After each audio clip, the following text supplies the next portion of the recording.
Price the lord. ಪ್ರೀತಿಯ ದೇವಜನರೇ, ಈ ದಿನದ ಜೀವದ ವಾಗ್ದಾನ ಯೆಶಾಯ 53ನೇ ಅಧ್ಯಾಯ 4ನೇ ವಚನ. ನಿಜವಾಗಿಯೂ ನಮ್ಮ ಸಂಕಷ್ಟಗಳನ್ನು ಅನುಭವಿಸಿದನು, ಅವನು ಹೊತ್ತ ಹೊರೆಯು ನಮ್ಮ ಸಂಕಟವೇ ಹೌದು.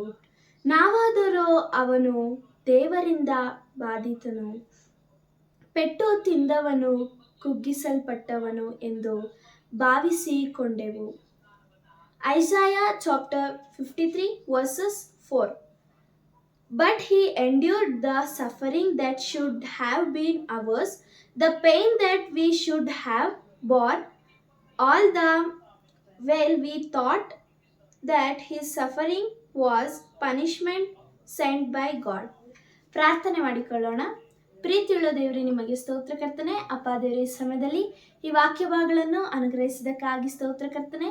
ಈ ವಾಕ್ಯ ಭಾಗಗಳನ್ನು ಕೇಳಿದಂಥ ಎಲ್ಲ ದೇವ ಮಕ್ಕಳನ್ನು ಆಶೀರ್ವದಿಸಬೇಕೆಂದು ಯೇಸುವಿನ ದಿವ್ಯ ನಾಮದಲ್ಲಿ ಬೇಡಿದ್ದೇನೆ ತಂದೆ, amen. God bless you. Praise the lord.